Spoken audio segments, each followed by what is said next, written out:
Today we're reviewing the newest record from Kaitlyn Aurelia Smith titled The Mosaic of Transformation, and the first track is titled Unbraiding Boundless Energy Within Boundaries.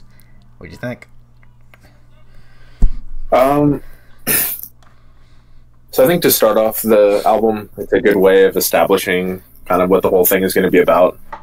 It had like these just these electro sounds that kind of sound familiar from modern productions, like either in rap or just pop. It also had like this flute kind of going that I liked. But then there are also things like there's almost like a dripping sound, a glitching sound, and this sort of squeaking, which were these kinds of sounds that I guess I don't really hear too much in, I mean, really any kind of music, I suppose, especially together. And so that definitely took me out of my comfort zone. I think so far it's not really my thing. Yeah. Okay, yeah. I actually enjoyed it. I think for the minute and a half, like you said, it does establish what the rest of the album is going to sound like, or like what themes are going to be. And yeah, it's very aquatic. There was a lot of like bubbling driplets throughout the production. And yeah, I thought it was a pretty good opener. I think it really set the table for the rest of the tracks to shine and differentiate themselves quite a lot. So yeah, that was good. Next one is Remembering. What about this one? So this one, I actually had a lot to say about this one. The opening, it kind of sounds like this mellow alarm. It's not really a great thing for me. I really don't want to hear like an alarm clock in my music. Shout out to Pedro and that one song you play for him. Yeah, boy. It did have some sounds that I did like, though. Like she was playing around with this woodwind, or maybe a couple woodwinds. They kind of gave this song like a naturalistic sort of feel. But there's a point in the song where it's the woodwind and some tones, and they're kind of answering each other, like these electronic tones. Like the woodwind will, you know, hit a couple notes, and then the tones will match it, and vice versa. And that just didn't really do much for me. The violins that came in midway through were just kind of as well. I honestly like zoned out while listening to this one. Maybe that's what she was going for, since she called the song Remembering. But yeah, no, I wasn't really a fan of this one. It honestly, it felt like, especially when her vocals came in, when she came in, it felt like it was like, you know, those video game like mixes with like just insert some woman on the vocal track and then just hypey like electronic music. Yeah. So it felt like that woman's voice, just generic gaming music woman's voice, combined with an experimental Minecraft like B-side track. It also just went too long for me. I will say there was this deep instrument at the end that she used. I thought that was sort of interesting, at least more so than the rest of the song, and I hope that she used it like later in the album, which I think she did on at least one occasion that I noticed. Yeah, this is another one that I actually loved as well. It has like a nice blend of like classical elements with like woodwinds, like you said, while also maintaining like the electronic aquatic aesthetic. It goes on, or the instrumental kind of goes on until like midway, where she influxes the tracks with her own vocals, but she's not really singing words, but these are like more like hovering, shimmering vocalizations that I really enjoyed. I thought they like brought me in, and there was like a very tender feeling. I think she was like something together, and I thought the way it was bleeding into the atmosphere was orgasmic. So I thought it was great. Moving on. I remain completely flaccid for the song, but I'm glad to hear it was orgasmic for you. Hell yeah, brother. Next one is Understanding Body Messages. This one was short. I appreciated that. It had this sort of pattering electronic sound with these echoing bells. I thought it was pretty relaxing. It gets at what you were talking about, that aquatic sound. I'm glad to hear you thought the same, because I was wondering if I was just crazy that I felt like it was kind of watery or aquatic. But yeah, it was definitely either like aquatic or very much like a Wii waiting screen. Yeah, I thought this was a pretty good interlude. Like I really don't have much I want to add besides what you said. kind of still maintains that like watery aesthetic. It is pretty consistent, but it kind of has like a differentiating sound. I wish it was longer, cause as I feel like for the other like shorter songs, because I feel like there's some good things going on, but she kind of cuts them off short just to like transition into new ones. But no, yeah, I like this one too. Not as much as the other ones, but I thought it was good. Next one is The Steady Heart. So I like that this track opened pretty briskly. I liked I know earlier I said I didn't like how there was the woodwind and the electronic tone that would answer each other. But in this song, she did a similar kind of deal where there was, you know, a riff and then an answer, a riff and an answer. Yeah. And I actually liked it in this track. I was listening to it on my headphones, and like it would come in on one side and then on the other. That was pretty cool. The channel layering on this album is great. It really like incentivizes you to use headphones. For sure, for sure. I will say though that she used like a ton of. It was, I think, her own voice, unless she had some backup vocalists that I didn't notice. But like all of the voices that kind of came in, especially during the swelling in the middle of it and at the end, it just made me feel like I was a mellow schizo. It was just totally schizophrenic. There was a cool sort of thumping in the middle. I think it was like around the middle. It was like a thumping like a heart. But yeah, just the track was just sonically overwhelming for me. There's definitely a lot going on, which, you know, some people might appreciate, but for me, it didn't do that much. Yeah, I agree. It's a bit like it's kind of like a light sensory overload for me, because you're right, there's a lot going on, but nothing like comes off too abrasive. A lot of the elements that are in here actually come together pretty nicely for me. Once again, I usually would like want lyrics and stuff like that, but I think for the aesthetic of the record, I like her hushed tone and how she's using it to kind of build these pieces for the album, because all these elements that we're talking about now really come together in the 10-minute closer on this album. So for this track, I liked it. I thought it was good. I thought the next one was much more engaging for me though, which leads us into the next track, Carrying Gravity. Yeah, so there were a couple things that I did like on this track, so I'll go over those first and then kind of give my general impression of it. I like the use of the violin on this song in particular. This is the one where it really touched me, especially near the end. There was also this cool whistle. I don't know how else to describe it. Yeah, like a mellow whistling sound that was interesting, that she played around with. But overall, just I think by this point in the album, I was just struck by how it just really feels ambient. Like, I'm not really engaged with the music, to be honest. And this track in particular for me felt like I was in a UFO waiting room, just waiting for my anal probing, my futuristic anal probing at that. And yeah, I'm just in that waiting room waiting for the alien receptionist to call me up. So yeah, no, it wasn't that great for me. Yeah, it's interesting. I really liked kind of the alien kind of orchestral composition here. It kind of was like somebody. It was like, yeah, it is alien, but more to the fact of somebody really awakening to their senses. That's kind of what I got here. Like somebody who's kind of drifting through this cosmic setting, or kind of this weird auroric setting. But yeah, I thought this was great. Again, it's building off of previous elements, but I think with each track she's been able to really differentiate a lot of the feelings, which is, I think, incredibly hard to do with an ambient or soundscape record, especially somebody like you who doesn't like music like this as much as I do, or most of my friends don't like music like this. So I think for me it really hits that nice spot of holy shit, I want to listen to this again while I'm reading or doing shit. The next one is The Spine is Quiet in the Center. Yeah, so again, like the last track, I'll start with what I liked and then give an overall impression. This one had some, again, cool space sounds. It sounded like a laser at some point, and there was this hovering action going on. But by this point, again, in the album, I feel pretty ambivalent. like I don't think it's bad. I don't think it's really that bad, but I don't really like it. It's just kind of meh for me. It's funny, like I kind of wish that I hated it just so that I could feel something stronger about it.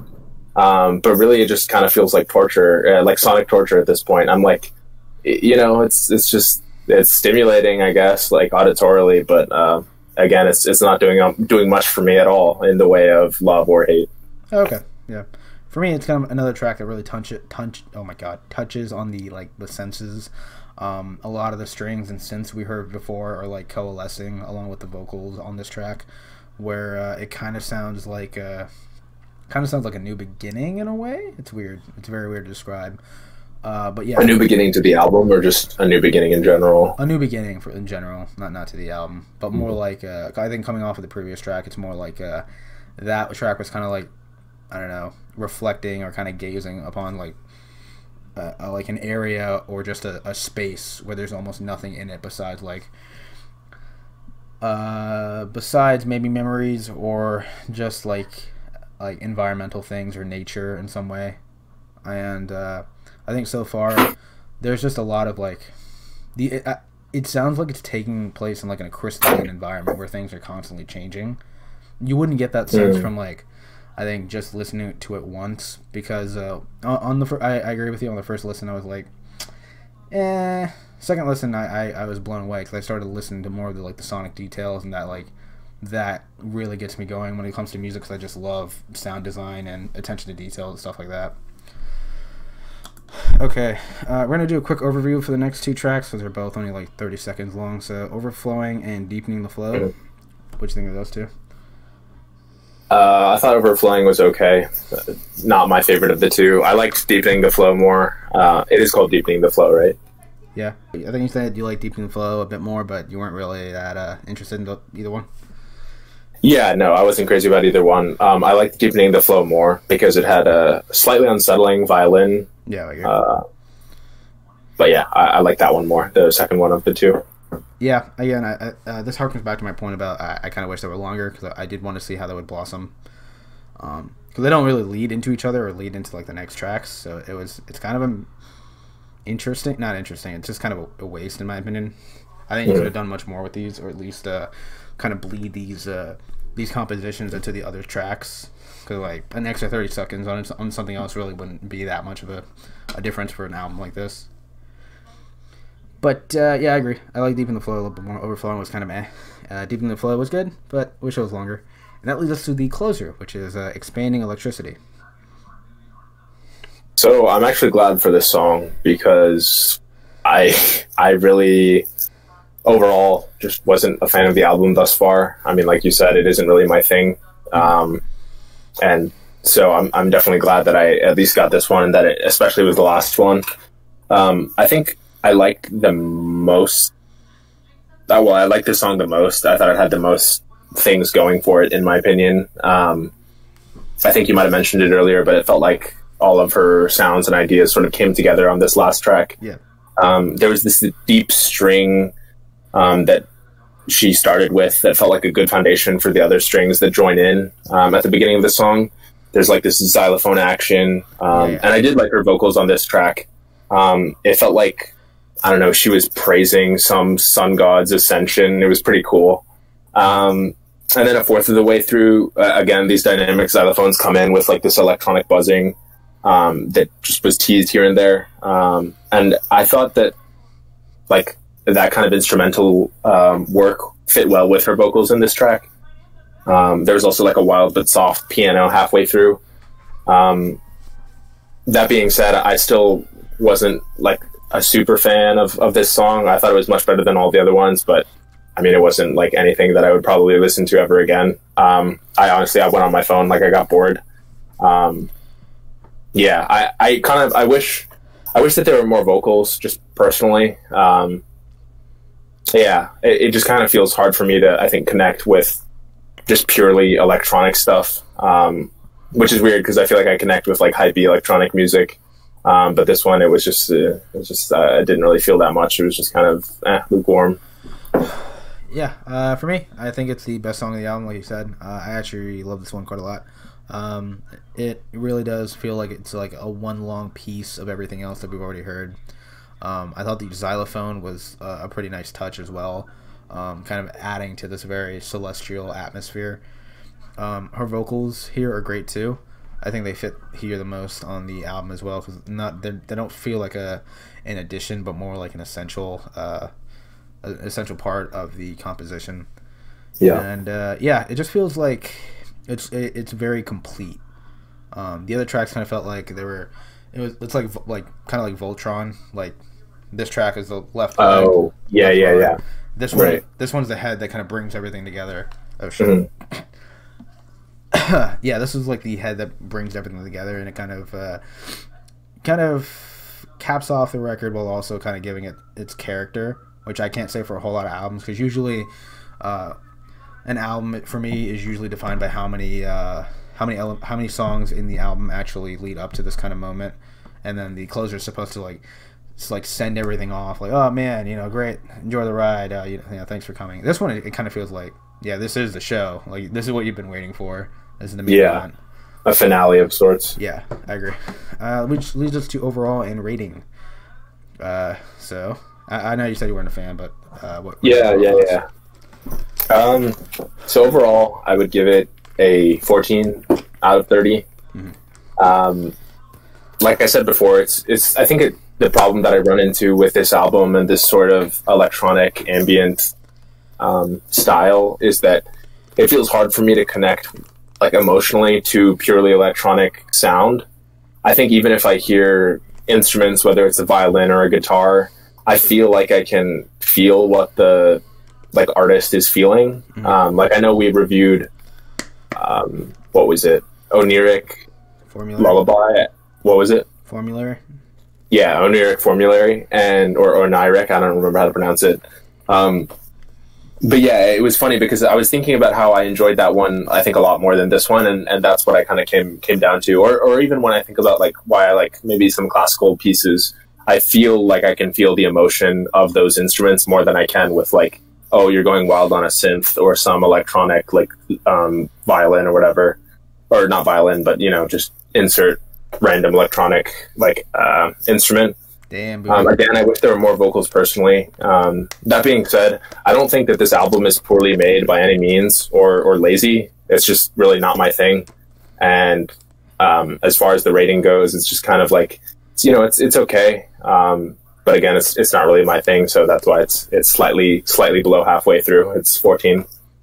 Okay. Yeah, unlike you, I feel like I was able to hear a lot of things through the electronics. I don't think it's like limited to just organic instrumentation, but I love this one. I did not like that Oniric Formulary one all that much. Interesting ideas, but there was just way too much fluff and way too little inspiration. Whereas on here, it felt like every track was kind of essential, even the very short ones that I didn't enjoy as much. Yeah, the finale, I think, is was a great incentive to really go back and hear what pieces led to this moment, because I think on first listen I was like, yeah, that was a great finale, I kind of want to listen back and hear more of it, and then once I did, I grew a further appreciation of all the compositions and stuff. Did you say you listened to the full album again after you'd heard that last track? Yeah. Gotcha. I listened to everything twice, but for this one, these songs are more about kind of like a consistent feeling, rather than like other albums where I just listen to a song twice in a row before moving on, just to like really soak in everything. Yeah. So yeah, this is yet another great album for Kaitlyn. I love most of her discography. I think they've all been very consistent and solid. I think this is probably her most like I wouldn't say like it's not her best in my opinion. I like the Kid a bit more, but she definitely put a lot more effort into the sound design here. It's very crystallic in a way. Even the cover is like, it's a great like thing to have in your mind when you listen to this album, which I usually don't do. Is it the one with the two girls? It's like a four-way reflection, and there's a lot of like not jagged, but like straight lines. Like you can see the album name too if you look at the illuminating lights. Let me see this album cover. Hell yeah, brother. Yeah, I think it definitely fits the album. Yeah, so for me, I'd probably give this one like a solid 8. This is yeah, solid 8. I think this is a great kind of like ambient soundscape record. I know all my other friends, you included, will not like this, but frick you. Yeah. Yeah. Coolio. Okay. I'm glad someone does, though. As I'm sure Kaitlyn is as well.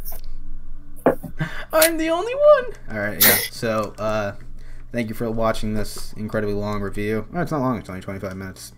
Nice. Yeah, thank you for watching this review, and we'll see you next time. See ya.